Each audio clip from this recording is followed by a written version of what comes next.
Nyosha waraka wake. Hebu na wewe sogea. Nimeona na wale wawili, sogeni hapa.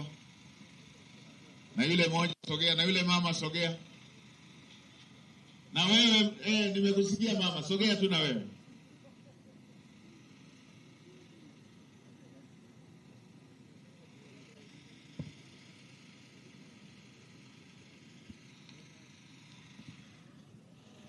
Mtazamaji, kama ilivyoada katika ziara hizi, Mheshimiwa Waziri Mkuu amekuwa akitoa nafasi kwa Watanzania kueleza changamoto wanazopitia baada ya kumaliza kueleza kile ambacho kimemfikisha katika ziara yake. Basi anawapa nafasi katika maeneo husika ili kueleza yale ambayo yanawasibu, na ndicho ambacho amekifanya pia katika eneo hili la Mabogini baada ya kuwa pewa taarifa katika mradi huu wa barabara, na sasa anaanza kuwasikiliza wakazi wa eneo hili. Karibu fuatilie. Mimi nimezaliwa katika kijiji cha Mabogini, kitongoji cha Shabaha mwaka 1958. Tunaishi pale, ni shamba letu. Kumefika mahali mdogo wetu amebadilisha hati ya familia, akajibinafsisha ile shamba. Tumehangaika muda mrefu, Mheshimiwa Waziri Mkuu, kuanzia mwaka 1917 mpaka leo. Tumeenda ofisi zote na makaratasi yetu yale ya hati feki, tumepeleka kuna ofisi ya mkuu wa mkoa, mkuu wa wilaya, TAKUKURU, kwa upelelezi polisi, lakini hakuna chochote mheshimiwa tunachotendewa. Tunaona kama hatutendei haki. Mheshimiwa mkuu Mheshimiwa Waziri Mkuu, tumeteseka kwa muda mkubwa sana mheshimiwa, na tulishafunguliwa kesi hapo polisi ya kutishia huyo mdogo wetu ambaye anasema tumemuibia. Tumefunguliwa kesi ya jinai, tukawekwa ndani, tukapambana, tukahukumiwa kufungwa, lakini baadaye tukawa ni kifungo na kulipa faini. Tukalipa faini tukatoka. Mheshimiwa, lile shamba ni letu. Mtendaji wa kijiji, serikali ya kijiji na mwenyekiti walikuja kule kwa kamishna wa ardhi, wakatoa maelezo na kusema ile shamba ni la familia na wala sio la Dominiki. Kwa mkuu wa mkoa hivyo hivyo, na kwa mkuu wa wilaya hivyo hivyo. Paka polisi upelelezi wametoa maelezo yao. Kila section tumeenda na wao wametoa ushahidi wao. Mheshimiwa, cha kushangaza Mheshimiwa Waziri Mkuu, shamba hilo mpaka leo hatujalima. Tulikuwa na vimali kidogo vimekwisha, tumemaliza vyote. Nilikuwa na mbuzi, nafuga mbuzi, lakini nimeuza kwa ajili ya kupata chakula. Na asilimi mpaka leo mheshimiwa, sijui kwa nini. Na kesi yetu mheshimiwa haiko mahakamani.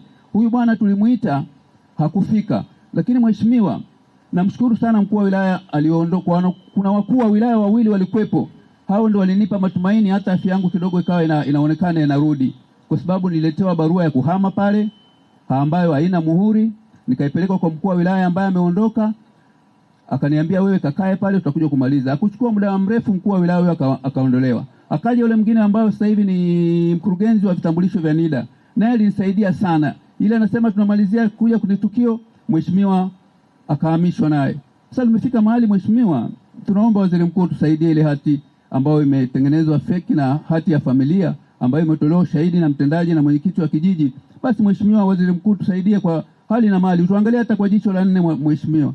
Tunaumia, tunaendelea kuteseka. Tulimi hilo shamba limekaa kama pori. Mheshimiwa, naomba tusaidie Waziri Mkuu. Kila sehemu tumepita, tumefika mahali tunachoka. Tunaona tumkabidhi Mungu. Unalifahamu hili? Mheshimiwa Waziri Mkuu, kama ambavyo ameeleza, jambo hili limekuwa la muda mrefu kidogo na linaonyesha wao wenyewe kama ndugu. Kwa nilipofika ofisini, nimepitia kwenye mafaili na taarifa nimepewa. Kimsingi yeye mwenyewe toka mimi nilivyoripoti hatujakutana, lakini jambo hili lilikuwa linahusisha forgery kama alivyosema, kufoji nyaraka. Kwa hiyo ndugu yao ambaye anaitwa Dominiki, ambaye ni mdogo wao, wanahisi kwamba amefoji nyaraka, baadaye ndio akamuuzia yule mtu mwingine. Kwa hiyo jambo hili likapelekwa kwa ajili ya uchunguzi kwa RCO, kwa maana ya mkuu wa upelelezi wa mkoa. Baada ya kuzungumza nao, wao wenyewe wakaomba waende wakazungumze tena kama familia nyumbani. Sasa toka kipindi hicho hawajarudi tena kwa RCO kwamba wamemalizana kule nyumbani ama la. Kwa ndio hapo ambapo limekwamia. Nani aliomba wakazungumze nyumbani? Wao wenyewe familia. Nani aliomba? Mlalamikaji, mlalamikiwa? Mlalamikiwa. Mlalamikiwa ndio aliomba? Ndio, ambao ni ndugu. Na baada ya hapo hajatokea? Hawajarudi tena pale kwa RCO. Yuko wapi? Anakaa wapi? Anakaa Arusha. Haya, kesho tutakapokuwa Hai na Sia, Mheshimiwa wewe mkuu wa wilaya ukae nao ili tunapoenda kwenye majumuisho niwe nimeshapata kwenye majadiliano kitu gani kimejiri ili nifanye uamuzi kesho jioni. Sawa Mheshimiwa Waziri Mkuu. Kwa hiyo atafutwe kule alipo kesho waje kwako na anayelalamika, na kila mmoja aje na nyaraka. Haya, msikilize yule mama pale. Tumsifu Yesu Kristu. Amina mama. Salamu alaykum. Mimi naitwa Beata. Jamani, mjukuu wangu huyu ana kichwa kikubwa. Tulipata msaada wa Mama Samia wa mwendo kile kiwilichea Arusha, lilifuatilia. Nikapata. Cha kwanza nilichukua pale CRDT pale kwenye mazoezi, kilikuwa kifupi, kimekuwa kifupi, ndio maana nikatafuta, nilivyosikia kwenye redio nikakifuatilia. Sasa huyu mtoto alifanywa operation KSMC. KSMC wanasema watoto wanasaidiwa bure, lakini mtoto niliambiwa shilingi 500,000 kumwekea mpira wa kichwani wa kutoa maji ya kichwani. Na mtoto alikuwa na hali mbaya ndani ya wiki mbili. Amekaa wiki mbili, kila siku ilikuwa ni 10,000. Tumekaa pale eneo aliyomfanyia operation, kutoa tu kile kinyuzi tu kile, shilingi 5,000. Sasa mimi ilibidi nirudi kanisani na majirani wenye roho nzuri ndo akanisaidia zile gharama za pale KSMC. Inakuwa sasa mazoezi kule CRDT, kumwona daktari pale ni 10,000. Mazoezi ya kukaa wiki shilingi 30,000. Kwa kweli hapo pananipa ugumu. Alafu watoto kama hawa haimalizi wiki bila homa. Wakija watoto wenzake kucheza naye akiwa kwenye mwendo pale analala, wakiondoka analia mpaka homa inapanda kichwani. Chakula nampa kwa masaa. Maana anakula kidogo, na hisi ni mpira alomwekea, anakula kidogo, inabidi usiku na mimi niamke nimpe chakula. Babake alikimbia kabisa, hajaonekana. Mtoto amefikisha miaka 7. Alikimbia kabisa, hajaonekana kabisa. Kwa hiyo ni mimi bibi ndo nimeingilia kumsaidia huyu mtoto. Siwezi kwenda kibaruani, hajasimama, anakaa kwenye wheelchair. Kwa hiyo mkuu wa mkoa, nakuomba, kwa vile lilishalalamika pia la kwanza, kulikuwa kuna mgogoro wa mamangu mlezi. Hakunipa kiwanja kabisa, lakini mama alinitetea kwenye ule msaada wa pale stendi, nikapata kiwanja. Kujenga ndo sina nguvu. Mwenyekiti hapo nilipo wa kitongoji Chelangwa ameniombea hapo ninakokaa, ndo nakaa hapo na mjukuu wangu. Kwa hiyo ninachoomba utusaidie, anaumwa, sina bima. Sina bima. Aliugua juzi surua. Nimeenda hospitali nikaambiwa ameshavuka miaka, anatakiwa ulipie. Sasa ukiwa na mtoto kama huyu, utaenda kibaruani saa ngapi? Haya, nimekusikia mama, nitamlipia bima. Mkuu wa mkoa, hebu andikisha, alafu tutawasiliana na wenzetu wa KSMC pamoja na RMO. RMO yuko wapi? Anafanya kazi nzuri. Yes, njoo huku. Kwa niaba ya mkuu wa mkoa, chukua hii namba ya mama huyo hapa. Tutatusaidia huo mwongozo wa bima, lakini pia namna ya kupata attention kule kwa wenzetu tunaoshirikiana nao. Nadhani sadaka tutasaidia. Asante sana Mheshimiwa Raimo. Basi hilo limeisha. Haya, tumsikilize mama hapo. Tumsifu Yesu Kristo. Milele amina. Mheshimiwa Waziri Mkuu, kwa majina naitwa Victoria Valerian Kimario, ni mzaliwa wa Rombo, mkazi wa Mabogini na mkulima mdogo kijiji cha Mawala, kata ya Kahe. Mheshimiwa, nilinunua shamba eka 10 mwaka 2008 katika kijiji cha Kahe. Shamba hili nililinunua baada ya kupewa uhakika na mwenyekiti wa kijiji na mtendaji pamoja na mwenyekiti wa baraza la ardhi kunipeleka eneo na kunionyesha mipaka. Nilienda mpaka ofisi ya wilaya kwenye masijala, nikaomba faili la mawala ili nione kama kweli shamba lile ni la halali au natapeliwa. Pale walikaa karibu nusu saa nzima wakitafuta na wakaona kweli huyu mtu mwenye anaitwa jina la Yusuf Hoza alipewa shamba eka 10. Alipopewa ile shamba alifariki akachia watoto. Watoto wanakaa Morogoro, wakaja wakaamua kuuza lile shamba. Sasa nikarudi kijijini, nikamwona mwenyekiti na mtendaji kwenye ofisi ya kijiji, nikajidhihirisha kwamba lile shamba ni kweli ni la uhalali kwa sababu ana jina pale ekari 10 mtaa Masaini. Nilienda kufanya biashara ile ya kununua lile shamba na kulipa 10%, wakaniandikia na hati ya manunuzi ambayo tayari ninayo hapa mheshimiwa. Baada ya kununua lile shamba nililima ndani ya mwaka mmoja, mwaka wa pili wakajitokeza wanaume 4 na mama zao wakasema lile shamba ni mali. Mmoja anasema la baba yake, mwingine la shangazi, mwingine la dada. Haya wakanipeleka kijijini nikawashinda. Wakaenda kata nikawashinda. Wakaenda baraza la ardhi na nyumba wilayani kule wakaniita, nikaenda pale nikapambana nao. Unapewa leo tarehe fulani kesi hii. Kwani na faili 4. Nimefika katikati mafaili 2 wakaingia mtini, nikabaki na faili 2. Tukaendelea nao nikamshinda wa kwanza, wa pili akafika mahali akakataa kesi ikafutwa. Mwenyekiti wa kijiji na mtendaji pamoja na baadhi ya wananchi pale walienda kutolea ushahidi kwamba shamba lile ni mali yangu. Mwenyekiti wa baraza la ardhi wilaya alikuwa anaitwa Muhava, alitoa maamuzi kwamba kuliko tumtoe dalali aenda akakabidhi ile shamba. Kijiji kikakabidhi baada mimi kukaza hukumu na wale wakakubali kwenda kukabidhi shamba. Tukaenda na ile familia kwenda kukabidhiwa shamba langu ekari 10. Na lile shamba waliponipa eka 10, nililipima likatoka eka 12 kasoro mita 7. Nikarudi kijijini nikauliza, mbona ni 12 na wenyewe ni 10 na nimenionyesha mipaka mkaniambia ni eka 10. Akaniambia zamani walikuwa nashika miti siki chuguni na nini. Ukija ukipima kitoka 15 halali yako, kutoka 7 huulizi. Basi nikaendelea kulima shamba langu. Kijiji walipoenda kunikabidhi lile shamba nikapewa hati ambayo ndio hii hapa ya makabidhiano lile shamba na kusema shamba hili ni mali ya huyu mama kuanzia tarehe kesi 121 imeisha, 28 imeisha, hamna mtu atakayefanya chochote hapa bila idhini ya huyu mama.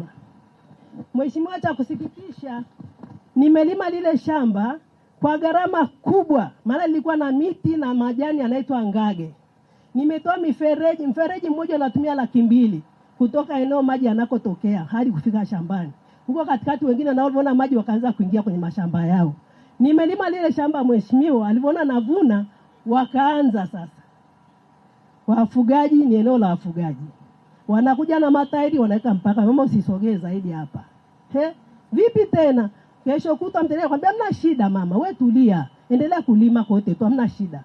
Nimekaa nikaona jopo la wafugaji pamoja na mwenyekiti, pamoja na kutoka mwingine alikuwa ametoka huko wilayani. Wamebeba bimawe kichwani, wanaeka beacon. Nauliza nini? Mtendaji mmoja atakubada akaniambia, "Mama usijali, endelea kulima ulinde beacon zetu. Kama tutaziona, sisi tunataka ile eneo tulifanye la mifugo. Tukifanikiwa tutawapeleka bomba 3. Huko bomba 3 badala ya eka 10 tutakupa eka 15, 5 ya bure wa kusoma mlinda mipaka yetu." Nikaanza kuzungushia miti kwenye ile mipaka. Walikuja kukagua wakakuta mipaka yuko sawa. Hajakaa sawa, wakaja na mapipa. Wakachali mpaka akaenda kuweka pipa. Limeandikwa wakulima na wafugaji, hapa usivuke. Ni vipi tena? Lima tu, hamna shida mama. Baadaye tutakurudishia shamba lako. Sijakaa sawa na mwana mtendaji anakuja na mwenyekiti wa baraza la ardhi la kijiji. Nimeshasia mbegu ya kulima shamba eka 10. Iko tayari. Na shamba nimeshachavanga. Wananiambia mama, hili shamba ni eneo la wafugaji. Kivipi? Usiendelee kabisa, njoo ofisini. Nikaenda ofisini. Tukaanza malumbano. Jamani inakuaje pale? Ile shamba la mifugo, kwani unao kuambiwa la mifugo? Nikamwambia mpaka mahakamani nimeenda kutolea ushahidi nyewe kama mtendaji na mwenyekiti na baraza la ardhi la kijiji. Ilikuwa wapi msije mkaniambia shamba hili la mifugo? Hapana mama. Ukikutana na mfugaji anakuambia mama, kwani wewe unadai ile shamba ya kwako? Hapana pata. Sisi tunahonga hata milioni ngapi? Tuna ng'ombe milioni 20, tutahonga mpaka ufe. Hutapata lile shamba. Nikaanza kutembea, nikaenda kwa mkurugenzi. Mkurugenzi akaita mtendaji kata na mtendaji wa kijiji, akawaambia mama akakabidhiwe shamba lake haraka iwezekanavyo. Yule aliyotoa maamuzi ambaye mkurugenzi alimchagua alikuwa afisa utumishi, akahamishwa akapelekwa Same. Nimekaa hamna kinachoendelea, nikaenda kwa mkuu wa wilaya. Mkuu wa wilaya aliyotoka akasema huyu mama wala sitaki kesi yoyote, aende akabidhiwe ile shamba haraka iwezekanavyo, kwa sababu hii hukumu inaonyesha kabisa huyu mama anadhulumiwa. Hukumu imeshatoka, mwenyekiti umeshuhudia kwenye hii hukumu ambayo ndio hii hapa mheshimiwa. Asante. Ili mkuu wa wilaya unalitambua hili? Mkurugenzi yuko wapi? Mkurugenzi, wewe ndio ulishughulikia hili? Ndio ulishughulikia? Ndio Mheshimiwa Waziri Mkuu, nilishughulikia. Unalifahamu? Nalifahamu. Tuambie. Mheshimiwa Waziri Mkuu, ni kweli kama alivyoeleza Mama Viki kwamba alikuwa ameshinda kesi ile mahakama ya ardhi. Si alishashinda? Alishashinda. Mahakama ilisemaje? Mahakama ilisema kijiji kisimamie kuhakikisha kwamba anapewa shamba lake katika mipaka ile ambayo ilikuwa imewekwa ushahidi. Sasa na kijiji kingine kimekuja. Kijiji kilimkabidhi na kilisimamia akakabidhiwa. Sasa baada ya kukabidhiwa kaonekana mama hakuridhika na ile mipaka ambayo alionyeshwa na kijiji. Kwa hivyo akawa bado analalamikia kwamba kuna eneo nimezulumiwa. Kwa eneo ambalo lilikuwa analalamikia lilikuwa limeextend kwenye eneo ambalo kijiji wamepanga liwe eneo la ufugaji. Na kijiji kilishaweka land use plan kwenye ile eneo. Hukumu ilisema hukumu ilisema kwa sababu hukumu yenyewe ilikuwa ni dhidi ya mwenzake ambaye alikuwa analalamikiana, ambaye alikuwa anapakana naye. Kwa hiyo hukumu iliagiza serikali ya kijiji isimamie na kuhakikisha mama anapata haki yake. Na kijiji kilifanya hivyo, kikamkabidhi. Sasa yeye hakuridhika kwamba lile eneo alilokabidhiwa ndo lenyewe. Akataka kuendelea kwenye eneo ambalo wafugaji wapo. Kwa hiyo sisi tukashauri, na kwa sababu kule kwenye wafugaji hata asingelima, kwa sababu kuna wafugaji wa Kimasai na wamepewa na kijiji kama land use plan eneo la kwao la ku. Mama si yuko hapa? Hebu mama.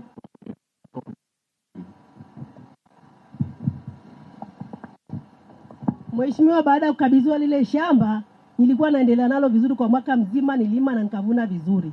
Wakaja wao wenyewe mwenyekiti, mtendaji na wafugaji wakakata lile eneo wakaniachia eka 2 tu.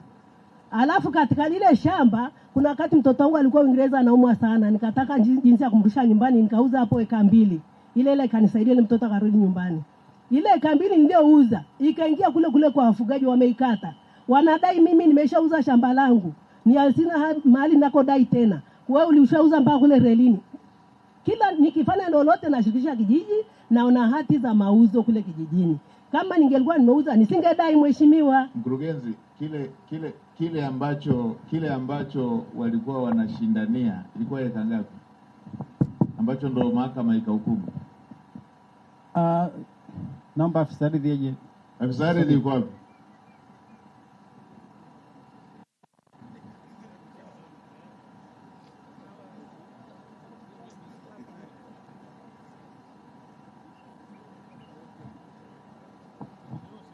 Kilichohukumiwa ilikuwa eka ngapi?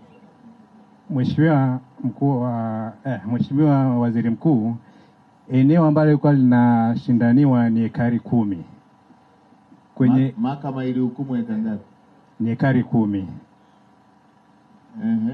Kwenye ekari 10 baada ya hukumu ninyi mmembakizia eka 2. Mmefanyaje?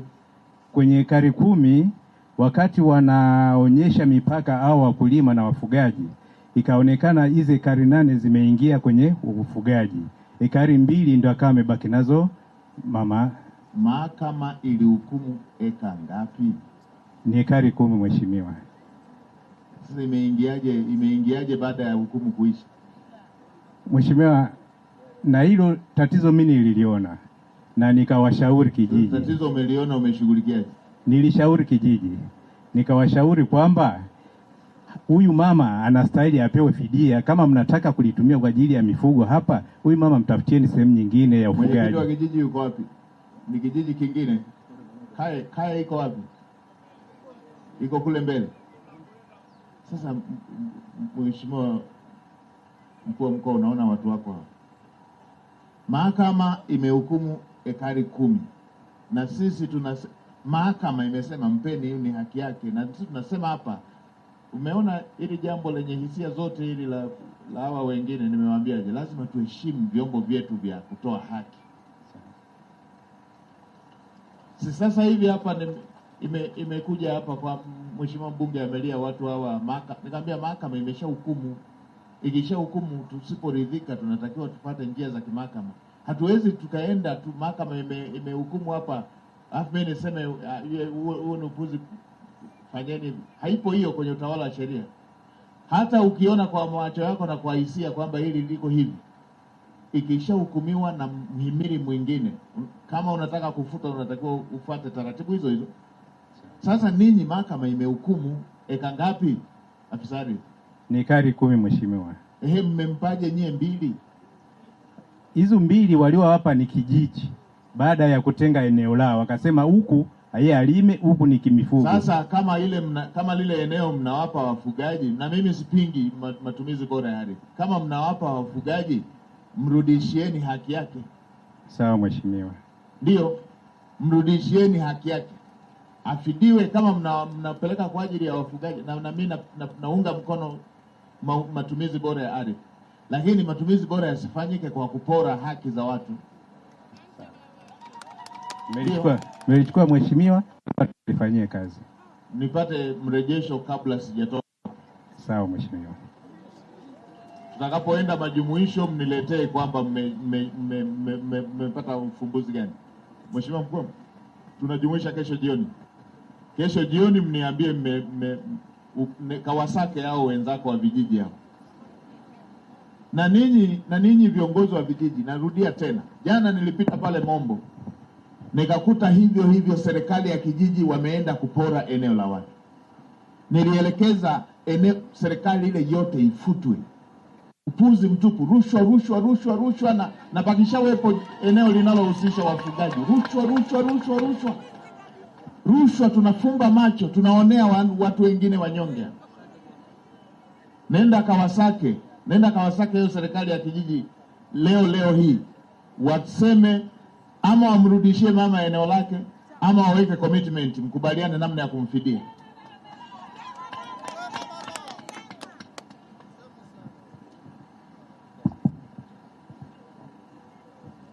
Tuambie.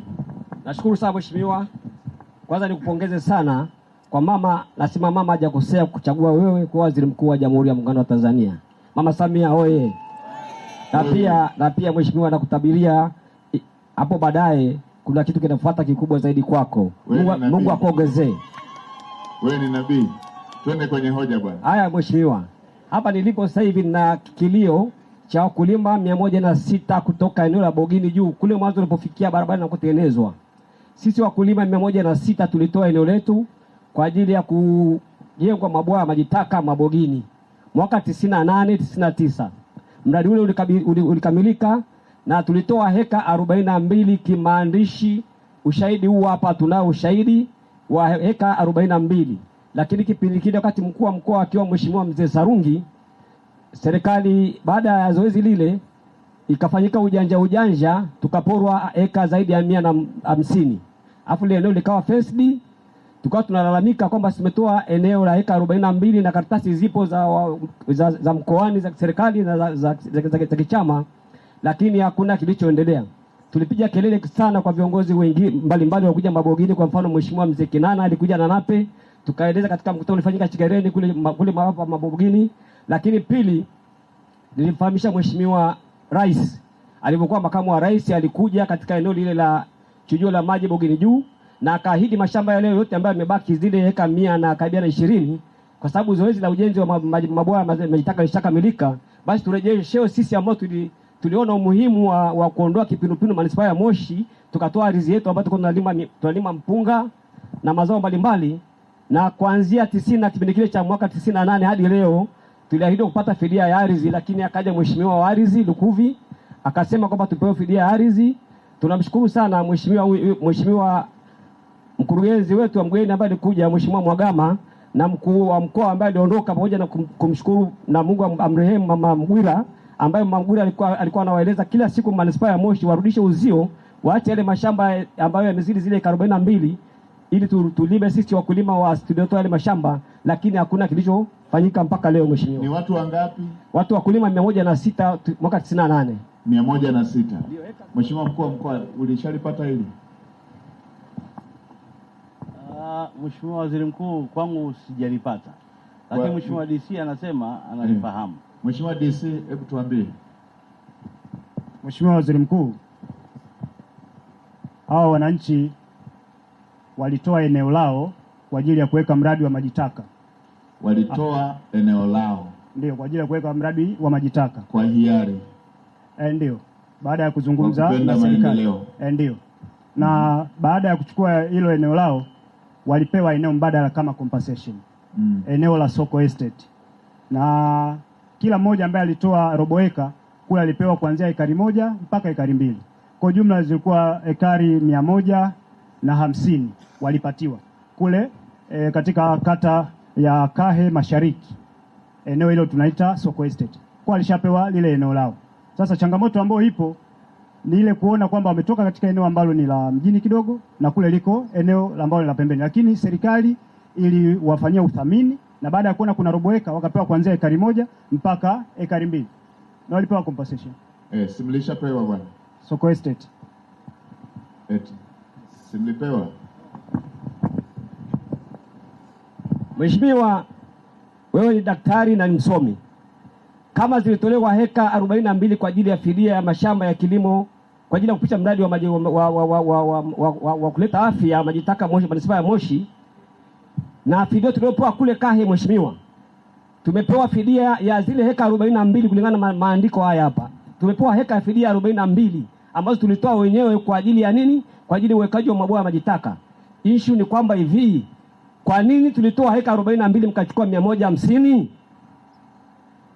Na hizo ambazo zimebaki ambazo ziko pale mpaka sasa hivi ambazo Mheshimiwa mkuu, waziri mkuu, walikuwa wanalima wao watumishi wa mamlaka ya maji taka mpaka pale Mheshimiwa Rais Samia alipokuja kukasema kwa stop kulima mpaka sasa hivi. Eneo hilo tunaposema sasa hivi ni pori, viongozi wote wa serikali wanafahamu eneo hilo kwa ni pori, vibaka wanajificha pale. Kwa hiyo tunaomba eneo hilo turejeshewe sisi tuendelee kupata kujistiri kwa kupata kipato cha chakula cha watu wote. Mheshimiwa mkuu wa mkoa. Injinia Tija. Hoja hapa, kuna hoja mbili. Kwanza, hakuna ubishi kwamba walitoa eneo. Ndiyo. Hawabishi. Ndio. Pili, hakuna ubishi kwamba walifidiwa. Ndio. Kule hawajabisha. Ndio. Hoja inakuja, wao walitoa 42. Kwa nini zikachukuliwa 150? 100 na ngapi? 150. Ndio. Kwamba imechukuliwa kuliko walichotoa. Sawa Mheshimiwa. Na la pili, ninyi wachukua ardhi ndio mkaanza kulima na mpaka rais akaja akasema msiendelee kulima. Maelezo yake. Naomba nimpe meneja wa Mwasa. Ninyi mmechukua eneo na la ziada mmejigawia, mnalima wenyewe na rais ameelekeza msilime. Asante Mheshimiwa Waziri Mkuu. Eneo linalozungumzwa lina ukubwa wa heka 117 na lilitengwa kwa ajili ya kukusanya maji taka yote ndani ya manispaa ya Moshi, na eneo ambalo pia tumelihifadhi, na eneo lilochukuliwa ni heka 117 na wanafanya kazi walikuwa wanalima ikiwa pamoja na wananchi miaka ya nyuma, lakini baadaye ikaonekana kwamba kwa jinsi inavyoendelea inaweza ikaleta migogoro baadaye. Kwa hiyo wananchi hawakulima na wafanyakazi pia hawalimi. Mtaalamu, hiyo ni hoja moja. Mheshimiwa Rais alielekeza msilime, mmetekeleza. Hiyo ni hoja moja. Na kuuliza, hawa ndugu walitoa eka ngapi? 117. Umeisoma barua? Mkuu wa mkoa, barua inasemaje ya serikali?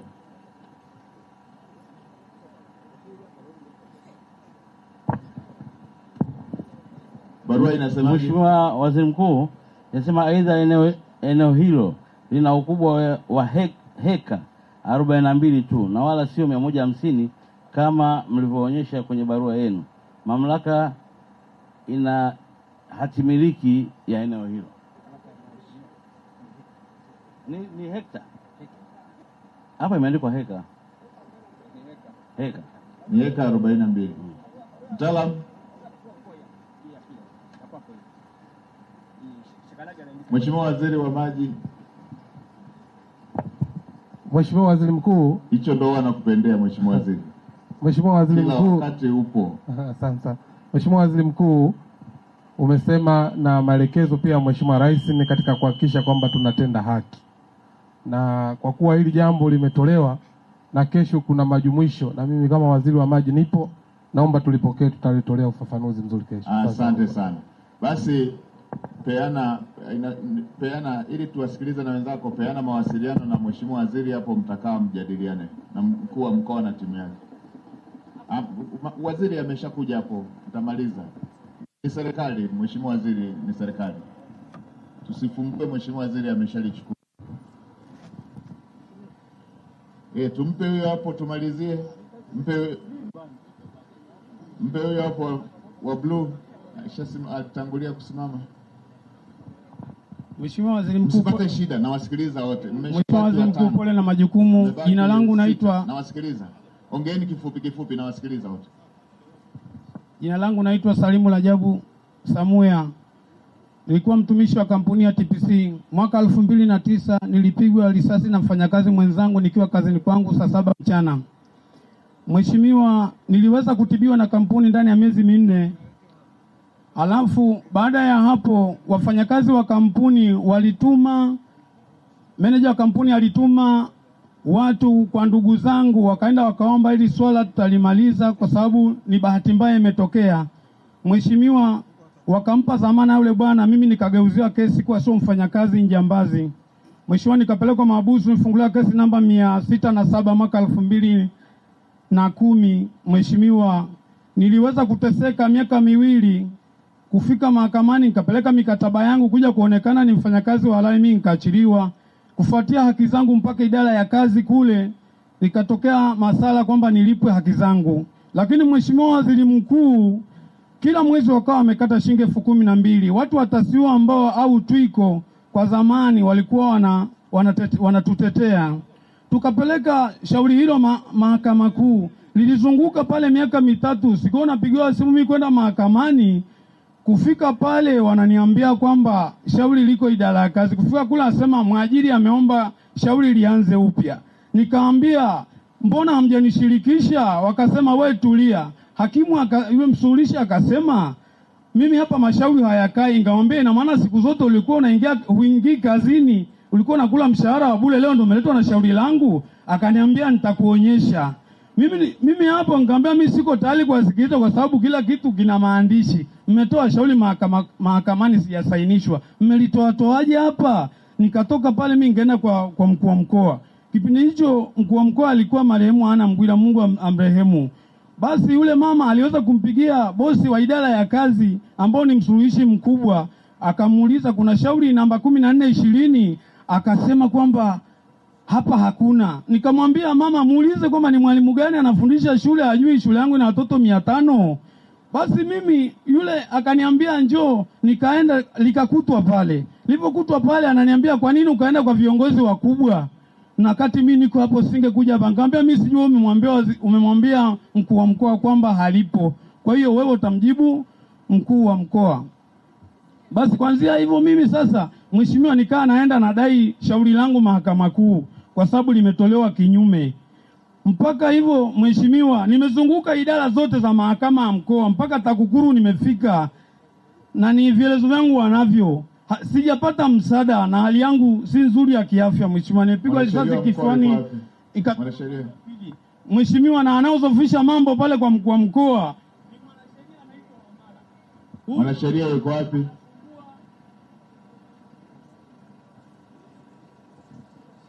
Kwa mkoa wa Mara yuko wapi mwanasheria?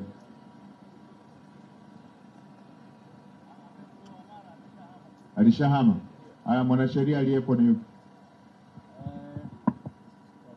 Kisa wewe wa wilaya. Unalijua hilo jambo? Mheshimiwa Waziri Mkuu, hilo jambo silifahamu. Haya, hebu kaa na huyu ndugu akupe hizo taarifa zote hizo, anza kuifuatilia muda huu.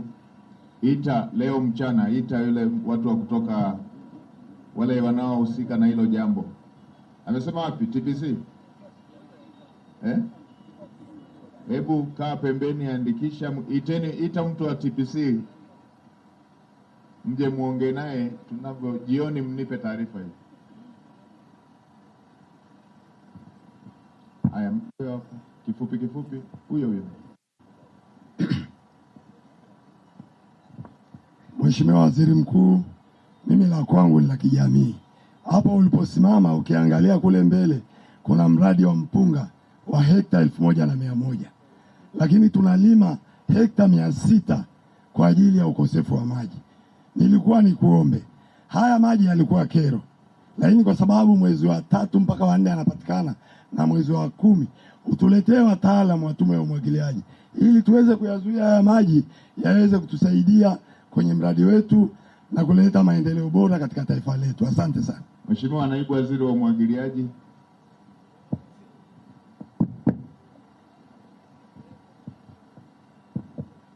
Mheshimiwa Waziri Mkuu, nakushukuru sana kwa nafasi hii.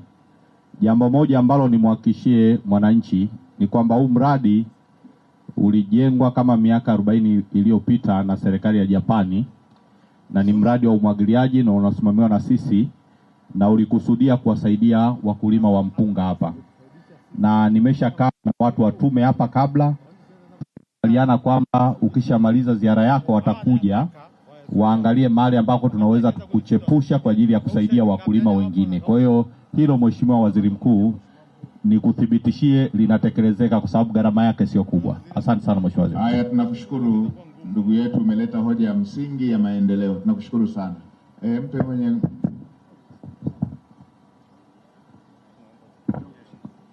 twendeni kifupi kama ndugu yetu alivyo. Mheshimiwa Waziri Mkuu, shamo. Jambo bwana. Jambo. Mheshimiwa Waziri Mkuu, kuna mwanamama ambaye nilishigi naye kama mama, na yule mama tukawa tunaishi kama kufanya kazi na pia tukawa tunasaidiana katika masuala ya kusoma. Yule mama alishikilia eneo langu kama dhamana mimi nisome, mwisho wa siku eneo liwe lake. Lakini yule mama alikuja kaangeuka akaungana na ofisi ya kijiji.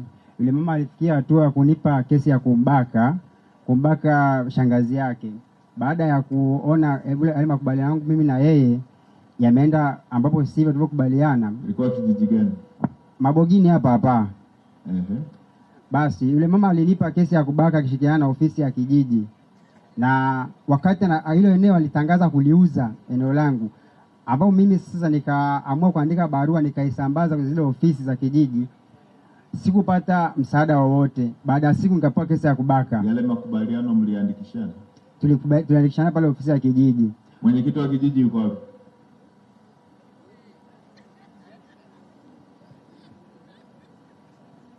Mwenyekiti wa kijiji hiki yuko wapi? Mwenyekiti, unalijua hili jambo?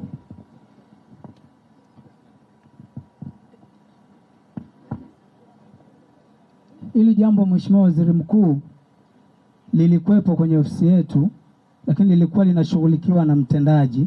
Mtendaji yuko wapi? Mtendaji alishahama, yeye yuko sehemu nyingine. Mtendaji ni ofisi. Sasa hivi hamna mtendaji? Yupo. Mtendaji wa kijiji yuko wapi?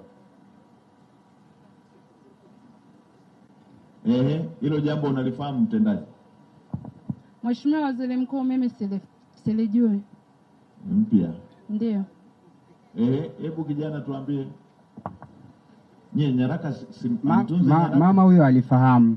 Baada ya kupole kesi ya kubaka nikashinda, nikarudi. Niliporudi nikafuatilia ile eneo aliyeuziwa, naye akanipa kesi ya kutishia kuua, nikakamatwa tena nikarudishwa ndani. Baada ya siku nikaona sina nguvu, nikachukua jukumu la kwenda kwenye ofisi za CCM, nikamfuata mama yule pale. Baada ya kufuata mama yule pale, naye lina ukubwa gani eneo? Lina 21 kwa 27, lakini kwenye mkataba aliouziana limeandikwa 10 kwa 21. Na pia yule mkataba aliouziwa kaandikiwa mimi ni jirani yake. Sasa ukimuita kwanza jirani yake vipi hasimi sipo? Eneo si lilikuwa la kwako? La kwangu. Una nyaraka? Nazo. Haya, mkuu wa mkoa alisimamia hili. Haya ndo mambo ya kitapeli tu haya. Nani kasema kwamba hukumu ya kesi ya kubaka ni kiwanja, kwamba ukibaka unanyang'anywa kiwanja chako?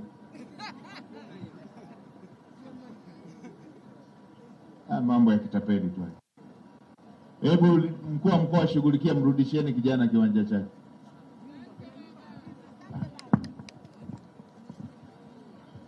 Kuna wakati umoja wa waovu na nguvu. Waovu wakiungana, wanaungana, wanakuzingira. Hii mambo ya kitapeli tu. Sasa wameandikishana, shikilia eneo asome. Eneo ni la kwake, sasa limebadilikaje?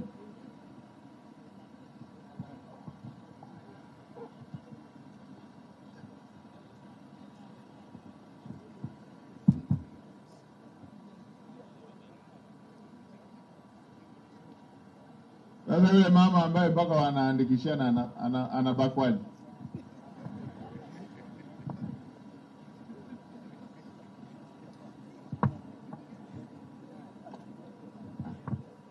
Mheshimiwa Waziri Mkuu, kwa majina naitwa Hamisi. Bwana, mrudisheni kijana haki yake. Mheshimiwa Waziri Mkuu, kwanza nashukuru kwa kufika kijiji cha Mabogini. Kwa majina naitwa Hamisi Mohamed. Ni mkulima wa mradi wa Loa Moshi. Mheshimiwa Waziri Mkuu, kero yangu mimi kubwa au malalamiko yangu mimi makubwa ni kati ya sisi wakulima wa mradi wa Loa Moshi na TANESCO. TANESCO wamechukua maeneo yetu ya kilimo ya mradi wa Loa Moshi. Wameyachukua toka 2011-12 wakapitisha mradi wao kutoka Kiungi kwenda Makuyuni. Kuna baadhi ya watu wasipungua 12 hawakutulipa fidia toka 2011 mpaka 12 mpaka leo. Wamekuja juzi baada ya kufanya kazi kubwa toka enzi ya Mama Ana Mgwira. Alipokuja mkuu wa wilaya akiwa Zefania Sumai, ndipo akatoa ufumbuzi tuje tufanyiwe tathmini upya. Sisi watu wa mradi wa kwanza wa 2011-12 walipokuja kutufanyia tathmini toka leo bado hawajatulipa stahiki zetu. Lakini mmeshafanya tathmini. So mnalitambua jambo hili. Mnawalipa lini? Mheshimiwa Waziri Mkuu, asante. Jambo lao tunalitambua. Ni kweli kuna mradi wa kwanza ulipita ambao kuna watu walilipo mwanzo, kuna watu 15 ambao tumefanyia tathmini, tumewatambua na tayari malipo yao yanaendelea hapo kwenye taratibu za ndani, na ndani ya siku 14 tutawalipa. Meneja, unachonifurahisha ni kwamba unajua mambo ya kwenye dawati lako. Hiyo ni hatua nzuri sana kwamba unajua mambo ya kwenye dawati lako. Asante Mheshimiwa. Tunataka watu wajihusishe na mambo ya watu. Sasa ndugu yangu uliyeuliza, wamesema ndani ya siku 14. Ndani ya siku 14 malipo yataanza kutolewa. Nenda uonane naye, mengine utamalizia hapo.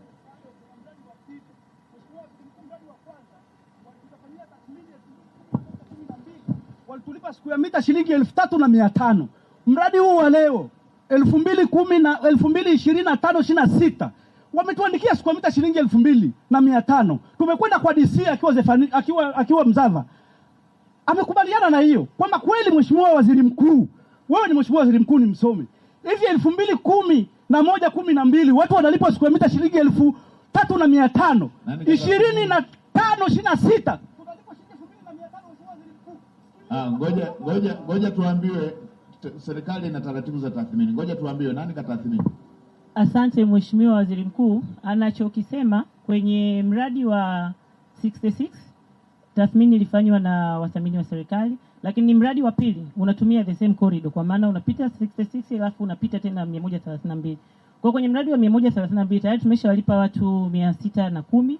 Kwa hiyo kuna watu ambao katika hawa watu 32 ambao wao wamekataa vile viwango, tumelipokea na tumekaa nao baadhi ya vikao pamoja na mkuu wa wilaya, lakini tumeirudisha kwa mthamini ambaye anayefanyia kazi pamoja na mthamini mkuu wa mkoa, ambao ndani ya siku 10 ameahidi kurudi kufanya uthamini upya kwa ile rate wanayoidai wakijiridhisha na taratibu za kisheria. Kwa hiyo mlishakaa kikao na hoja yenu imepokelewa na inafanywa tathmini upya. Haya, nashukuru. Mkuu wa mkoa una meneja anayefuatilia mambo ya desk lake. Very good.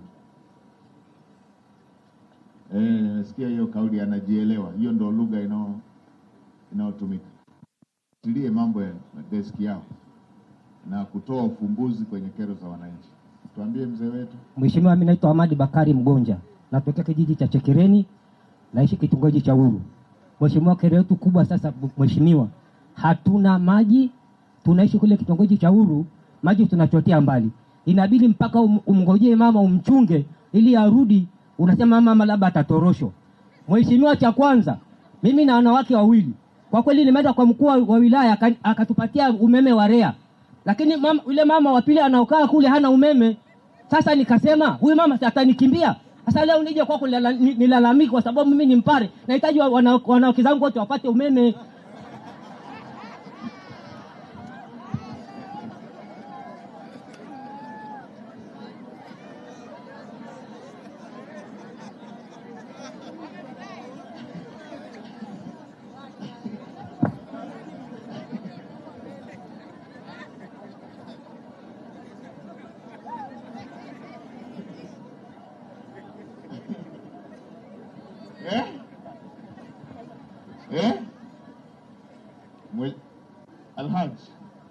Alhaji, jamaa anasema anataka wake zake wote wapate umeme.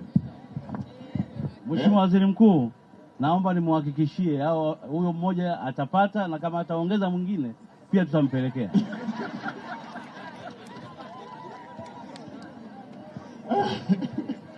Asante sana. Meneja, unalitambua hilo eneo lingine hilo? Mheshimiwa mkuu wa mkoa analitambua, na kabla hujamaliza ziara yako tutakuwa tumeshamwekea. Haya, ndani ya unapelekewa bwana, na huko kwingine utapelekwa umeme. Alafu ile la maji, waziri wa maji yupo, nitampa nafasi ya kusalimia, atajibu. Ameshalichukua waziri wa umwagiliaji ile linalohusiana na makaravati na mgawanyo wa maji ya umwagiliaji. Ile ya maji ya matumizi ya manyumbani, Mheshimiwa waziri wa maji yupo, tutamkaribisha wakati wa kusalimia atasema. Mkuu wa mkoa na mkuu wa wilaya, Mungu awabariki.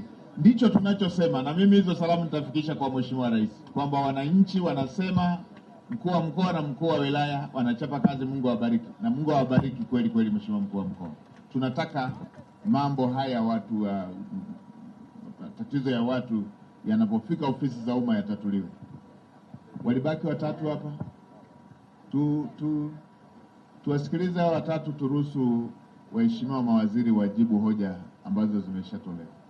Ninyi andikeni hapo, andikeni namba ya simu na hoja. Weka, andikeni namba ya simu na hoja, tutawasikiliza vizuri tu. Mpe dada hapo na dada hapo na kaka na yule mama. Tumsifu Yesu Kristo. Asante Mheshimiwa Waziri Mkuu. Pole kwanza na majukumu yako ya kila siku Mheshimiwa Waziri. Asante. Mheshimiwa Waziri, jambo langu mimi ni binafsi, nimeandika hapa. Basi kama umeshaandika, weka na namba ya simu, niletee hapa. Binafsi, niletee hapa. Nitakupigia mimi mwenyewe. Mwacheni ampe kijana. Umeandika namba ya simu?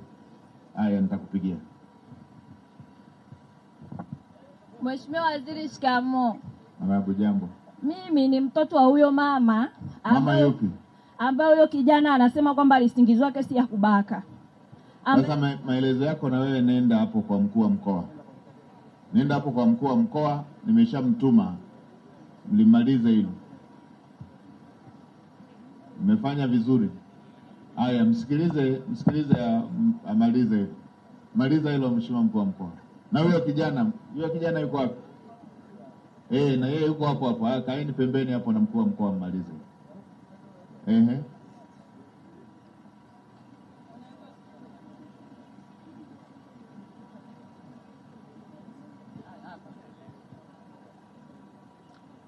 Kwa jina naitwa Dora Danieli, nakaa kijiji cha Mserekia.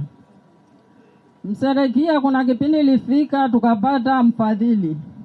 Mfadhili yule akatuambia tutoe mashamba yetu ili atuchimbie visima kuondoa njaa pale. Tukakubali, tukatoa yale mashamba. Ndani ya miaka 10 tumerudishiwa mashamba. Ile kurudishiwa yale mashamba, mimi nilitoa eka 2. Kwenye mkataba nikaandikiwa eka 1.5. Nikauliza, mbona nimeandikiwa eka moja na robo na wakati nilitoa eka 2? Nikaambiwa utarudishiwa tu, ngoja wakianza kugawanya utarudishiwa. Sasa mashamba yamegawanywa mpaka na leo sijapata hiyo sehemu. Bado ile robo niliyepewa eka moja na robo wanataka tena kuichukua ile robo. Nani anataka kuchukua? Ni serikali, kwa sababu wanasema kwamba afisa ardhi yuko wapi? Hebu tuambie hili jambo la mama. Alitoa eneo na kambakizia robo na robo mnataka kuchukua. Mheshimiwa Waziri Mkuu, hili swala linashughulikiwa na ofisi ya kilimo. Kilimo? Nani afisa kilimo yuko wapi?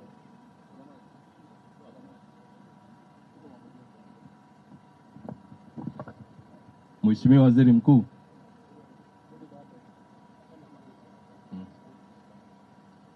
Mheshimiwa Waziri Mkuu, swala la skimu ya umwagiliaji wa Mtakuja na Mserikia kama alivyosema mama hapa, ni kweli skimu hiyo kuna mfadhili ambaye alijitokeza. Mkapuchini, hebu andika namba za simu za yule kijana. Kuna mfadhili alijitokeza akawachimbia visima 2 na kisima cha 3 kilichimbwa na serikali. Sasa makubaliano ya ule mradi ilikuwa ni kwamba baadhi ya wakulima maeneo yao watapungua kutokana na miundombinu ambayo itawekwa, kwa maana ya mabomba pamoja na pampu na nyumba ile ya kama ofisi. Sasa swala la mama hapa hajawahi kuja ofisi kulalamika pale ili ufanye ufumbuzi wa hilo jambo lake. Sawa, mimi naomba nimsikilize kwa ajili ya utatuzi. Unapojumuisha kesho utaniambia mmemalizaje. Apata ufumbuzi wake. Mheshimiwa, shikamoo. Marahaba, jambo bwana. Sijambo, mimi nazungumzia swala la kijamii, hasa sisi watu wa hali ya chini. Tunashukuru sana kama ulivyosema mama kaboresha hospitali, shule, kweli ni jambo la kumpongeza sana. Lakini sisi watu wa hali ya chini, ukifika hospitali gharama imekuwa ni kubwa mno. Unaweza ukashangaa unaenda unakata faili labda 25,000. Ukija kwa daktari akikwambia leo chombo cha kuskani cha kupima mwili mzima, unaweza ukashangaa 200,000 imeondoka, hujapata hata panado. Kingine ambacho nazungumzia kuhusu swala hilo la afya, tunataka tujue kwamba tunapokata bima, ni bima gani ambayo inaweza kila mtu hali ya chini inaweza ikamkidhi mahitaji yake. Maana kuna bima ukikata unaambiwa hii ni dawa tu, bado unarudi tena nyumbani. Kingine mimi ni msanii naimba.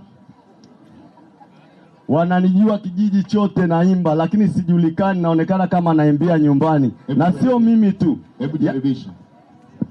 Ukitaka fika kwetu jione, mkoa wa Kilimanjaro one. Ukifika pale kwetu Moshi mjini, ulizia soko lile la Mbuyuni. Ukishuka chini wanapaita Manyema, wanasema vitu bei poa tu. Kuza leshu, kazi naendelea, kuza vitunguu, kazi naendelea, kuza vitopu, kazi naendelea. Mbona unaweza bana? Katibu huyu awepo kwenye msafara, huyu aburudishe kabla ya mkutano, kila mkutano. Huyu awepo kwenye msafara huyu. Hebu mwekeni kwenye msafara. Bwana, si unaona bwana? Chukua na kule. Haya, sasa nadhani tuanze hoja hii ya afya. Mheshimiwa Naibu Waziri wa Afya. Moshi oye. Niwaombe, niliona mkono pale. Sogea pale kwa wasaidizi wangu andika ili tupate, hoja zimeshatolewa nyingi, tupate majibu ya serikali. Kama umeshaandika nitakupigia mimi mwenyewe. Andika nitakupigia mimi mwenyewe. Mheshimiwa Naibu Waziri, hii hoja imejitokeza kuanzia Tanga kote tunakopita kuhusu gharama za matibabu, hasa kuandika faili gharama, kumwona daktari gharama, kipimo gharama, inapofika sasa mtu anatakiwa anunue dawa, kama alikuwa na fedha kidogo ameshamaliza yote. La pili ndio hilo la bima. Kama hizo hospitali zetu tulizozisogeza huduma ambazo hazikuwepo kwenye ngazi za kata na vijiji, kama bado hatujamaliza maandalizi ya ndani ya serikali, nimewaahidi kule tutakuwa na kikao cha Wizara ya Afya na TAMISEMI ili tuangalie ili jambo linalohusiana na navigation, ili kuhama kutoka kwenye mtu moja kulipa cash kwenda kwenye bima ya afya. Karibu tuambie. Mabogini oye! Daktari Samia Suluhu Hassan oye! Waziri mkuu wetu oye! Mheshimiwa Waziri Mkuu, kwanza kabisa nikupongeze kwa kazi kubwa na nzuri ambayo unaendelea kufanya. Tumekuona kuanzia Tanga ukichapa kazi na leo uko mkoa wa Kilimanjaro ukiendelea kuchapa kazi. Hongera sana Mheshimiwa Waziri Mkuu. Mheshimiwa Waziri Mkuu, ni kweli kabisa afya haina mbadala, afya haina majadiliano, na pale unapoumwa hauna jinsi, lazima utakwenda hospitali. Na Wizara ya Afya inatekeleza sera ya kuchangia gharama ya cost sharing ya mwaka 1993. Na kwa kuzingatia kwamba wananchi wetu hawana uwezo, ndio maana serikali imekuja na bima ya afya kwa wote kwa majaribio. Hii maana yake nini? Wananchi tujiandae kuwa na bima kabla ya kuumwa, kwa maana unafanya maandalizi ya kulipia gharama za matibabu kabla ya kuumwa. Hivyo Mheshimiwa Waziri Mkuu, mpaka sasa mkoa wa Kilimanjaro kwa majaribio utakuwa na kaya 5,600. Kwa hiyo utakuwa na wanufaika 22,000 ambao watakwenda kunufaika na bima ya afya kwa wote kwa majaribio. Na kwa kuanza tutaanza na kaya ambazo hazina uwezo, walemavu pamoja na watoto.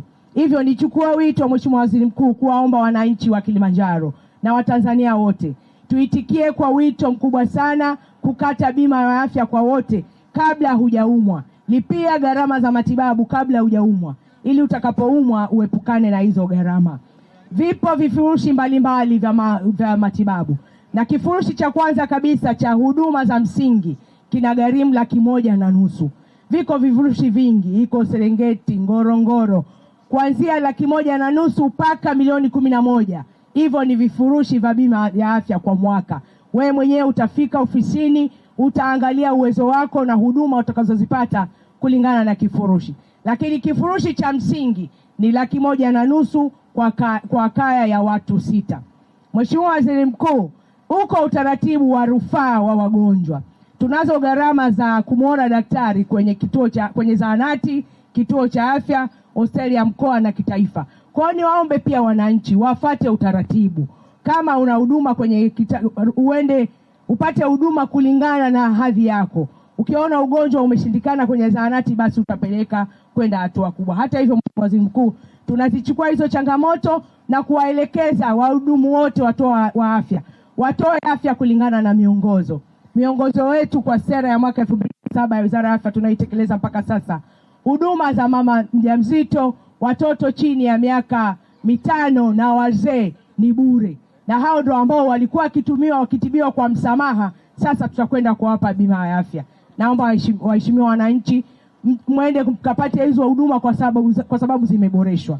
Mheshimiwa Waziri Mkuu, sisi tunazo hospitali sasa hapa 3. Kwanza tunayo KSMC ambayo inatumika kama hospitali ya kanda ya rufaa ambayo imeboreshwa na ina huduma zote. Na hivi karibuni tutaanza kutoa huduma za kansa ambayo serikali imetoa bilioni 5 na jengo limeisha, huduma zinaanza. Lakini tunao hospitali ya rufaa ya mkoa ya Mawenzi ambayo ni hospitali ya mwaka 1920. Lakini Daktari Samia Suluhu Hassan kwa mapenzi mema ameleta pesa na ameibadilisha. Sasa Mawenzi inatoa huduma zote ikiwemo huduma ya kusafisha figo kwa gharama nafuu. Lakini tunalo jengo zuri la mama na mtoto la zaidi ya bilioni 3. Watoto wanapata huduma zote na kina mama kwenye jengo moja kwa maana ya huduma jumuishi. Lakini ilikuwepo kero kubwa ya chumba cha kuhifadhia maiti. Chumba cha kuhifadhia maiti Mawenzi kilikuwa kina uwezo wa kuhifadhi miili 12. Leo Mheshimiwa Waziri Mkuu, naomba niwataarifu wananchi wa Mawenzi, Daktari Samia Suluhu Hassan ametoa bilioni 1 kwa ajili ya kujenga jengo jingine jipya ambalo litakuwa ni la ghorofa, ambalo litakuwa na uwezo wa kuhifadhi sasa miili 36 kwa ile miili ya awali. Mkandarasi ameshapewa awadi ujenzi unaanza mara moja, na sasa pesa ziko tayari kwenye akaunti ya hospitali kwa ajili ya kuanza ujenzi. Mheshimiwa Waziri Mkuu, kwa haya machache naomba kuwasilisha. Asante Mheshimiwa Naibu Waziri wa Afya. Haya, Naibu Waziri wa Fedha, tuambie ile bilioni 1 na hizi fedha zingine. Anaitwa Injinia Mshamu Alimunde, Naibu Waziri wa Fedha. Ni kweli. Mama Samia oye! Waziri Mkuu Mheshimiwa Mwigulu Lameck Nchemba oye! Mabogini oye! Mheshimiwa Waziri Mkuu, kwa maelekezo yako, kwanza nashukuru sana kwa kutupa fursa sisi Wizara ya Fedha ambao kwa miaka mingi tulikuwa sio washiriki wa ziara kama hizi, kwa kutambua umuhimu wa Wizara ya Fedha na kuweka vipaumbele kwa mujibu wa vipaumbele vya wananchi. Ndio maana umetujumuisha. Kwa kweli tunashukuru sana. Mheshimiwa Waziri Mkuu, kama ambavyo nafahamu, kama wenzetu wa wizara zingine wanavyoahidi, hatuwezi kuiangusha serikali ya Mama Samia kwenye utoaji wa fedha kwenye miradi ya maendeleo.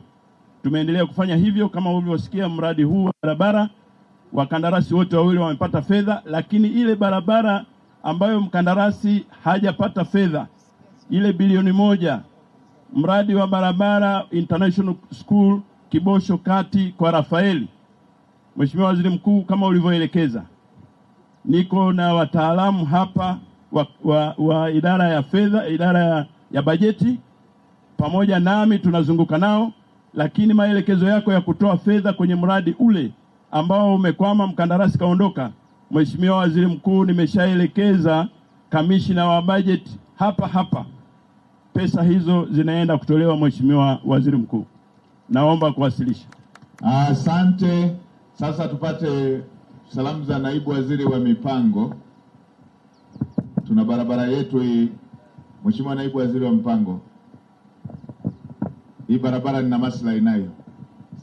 Niko na wakwe na mashemeji hapa. Dr. Samia oye! Rais wetu oye! Waziri Mkuu wetu Dr. Mwigulu Lameck Nchemba oye! Wananchi oye! Mheshimiwa Waziri Mkuu, kwanza nikushukuru sana kwa kufika hapa. Wewe na mimi tunatoka Singida. Hapa sisi tupo ukweni. Na kama ulivyosema, kwa sababu umewaahidi hapa hawa wakwe zetu, na mimi nakuahidi sitakuangusha kwenye mipango yetu. Mheshimiwa Waziri Mkuu, umesema hapa hii barabara ni ya muhimu sana, na hawa wananchi wamekuomba kwamba ingawa sasa hivi wamepewa kujenga kwa kiwango cha changarawe, lakini kuna umuhimu wa hii barabara kuipandisha hadhi, kwanza kutoka TARURA kwenda TANROADS, lakini pili kuiunganisha na barabara kuu ili tuweze kupata barabara ya mchepuko kwa kiwango cha lami. Sisi tumepewa jukumu na Mheshimiwa Rais la kupanga mipango ya nchi hii. Ni kuahidi Mheshimiwa Waziri Mkuu, tumelichukua katika mpango wetu wa mwaka mmoja ambao tunaenda kukamilisha, lakini tunaenda kukamilisha mpango wetu wa miaka 5. Tunakuahidi kwamba hii barabara tutaingiza kujengwa kwa kiwango cha lami. Lakini lingine, Mheshimiwa Waziri Mkuu, hapa kwa wakwe zetu hapa wana kilimo cha mpunga, na nimeambiwa hapa na mbunge shemeji yetu huyu, na Mheshimiwa Waziri Mkuu amenatusumbua sana sisi watu wa Singida.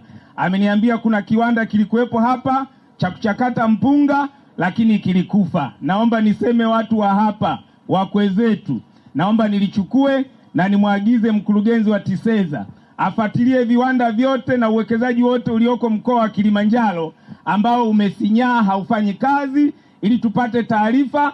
Mheshimiwa Rais anazunguka duniani kutafuta wawekezaji. Ametupa jukumu la kutafuta wawekezaji kwa miradi yote na viwanda vyote ambavyo vimekufa. Naomba nikuahidi Mheshimiwa Waziri Mkuu, swala la kile kiwanda cha mpunga tutalifuatilia na tutaleta wawekezaji ili tuhakikishe kwamba hawa wananchi wetu hawa wanakuza kipato chao. Baada ya kuyasema haya, nakushukuru sana, asante sana, asante sana. Asante Mheshimiwa Waziri, Naibu Waziri wa Mipango. Sasa tupate Naibu Waziri wa Ujenzi.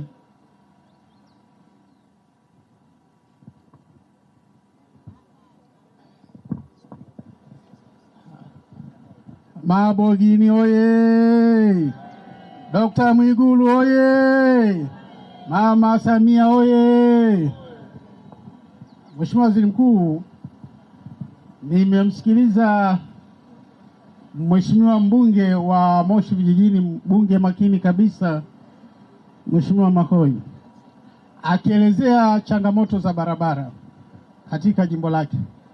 Mheshimiwa Waziri Mkuu, sisi watu wa ujenzi katika jimbo la Mheshimiwa Makoi, kwa barabara ambazo zinahudumiwa ama ziko chini ya TANROADS, nataka niwahakikishie waheshimiwa wananchi hawa kwamba tuna kilomita 2.7 ambazo bado hatujakamilisha kwa kiwango cha lami.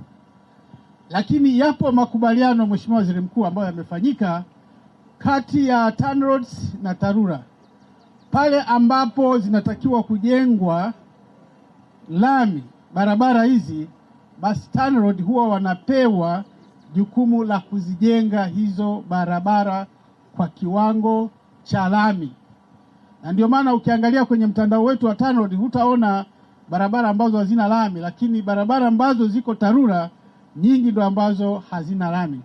Na Mheshimiwa Waziri Mkuu, nimhakikishie Mheshimiwa mbunge, barabara aliyoisema ile ya kutoka Kiboshoshine kwenda kwa Rafaeli inakwenda International School, lakini sisi ya kwetu inaishia Mtosere.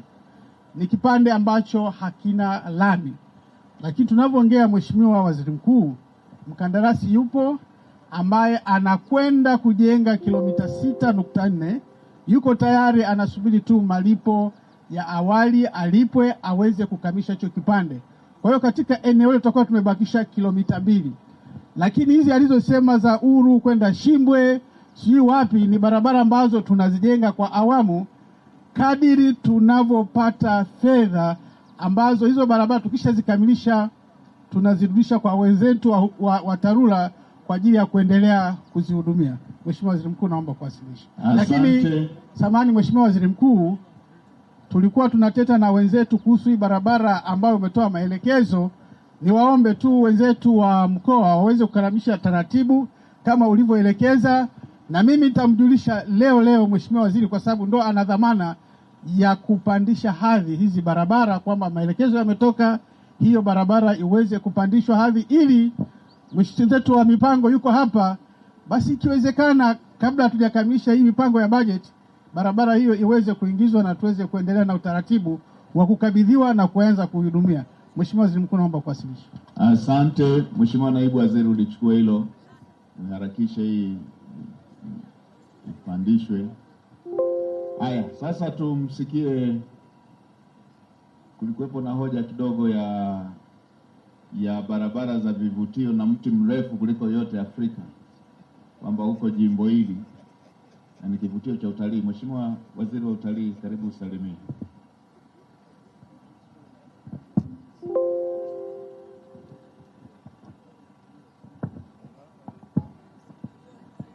Na mimi nilikuwa sijui kwamba hata mti mrefu zaidi huko hapa. Kama vitu vizuri vyote viko huku. Moshi oye! Mabogini oye! Mheshimiwa Daktari Samia Suluhu Hassan oye! Daktari Mwigulu oye! Shemeji oye! Mheshimiwa Makoye oye! Mheshimiwa Waziri Mkuu, ni kushukuru sana kwa fursa hii ya kusema mbele yako na mbele ya wananchi wa hapa Mabogini. Mheshimiwa Waziri Mkuu, kama nilivyotangulia kusema tangu jana ulipoanza ziara yako hapa mkoani Kilimanjaro juzi, naupongeza sana wananchi wa mkoa wa Kilimanjaro kwa sababu ni moja ya mikoa ambayo inatuingizia fedha nyingi za kigeni kupitia sekta yetu ya utalii.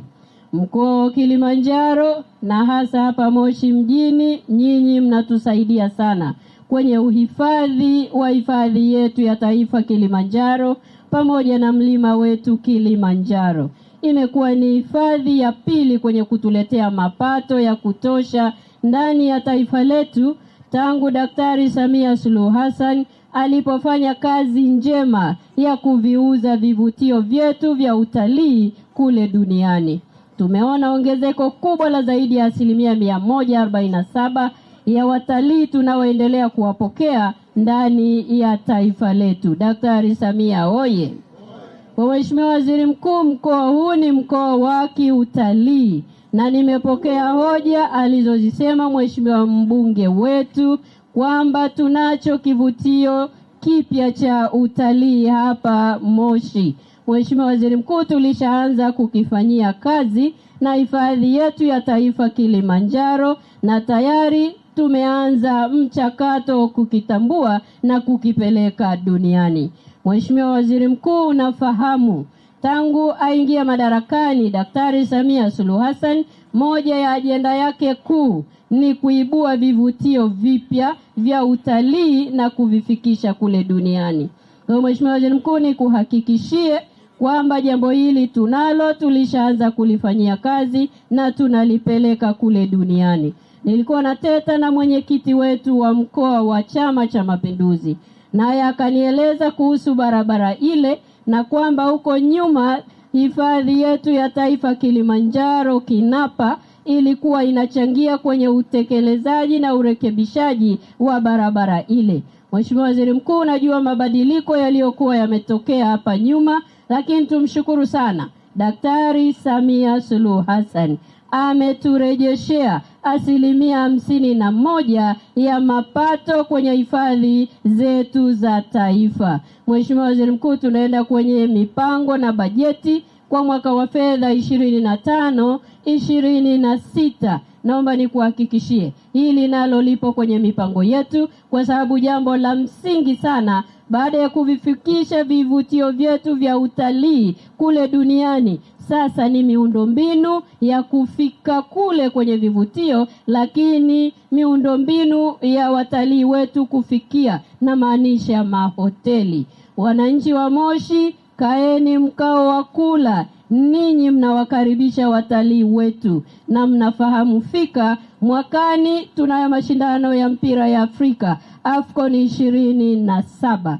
Nyinyi Moshi ni wanufaika wa AFCON 27, kwani watalii wengi watatoka Arusha, ambapo ni mmoja ya majiji yatakayokuwa na timu zinazocheza pamoja na washabiki wengi kufika pale Arusha. Kwenye siku za mapumziko tuko tayari na tumeshaongea tayari na sekta binafsi kuunganisha vifurushi vyetu, ili kwenye siku zile za mapumziko basi watalii wetu wafike hapa Kilimanjaro, Moshi mjini na wilaya nyingine zote, waendelee kunufaika na vivutio vyetu vya utalii. Moshi oye!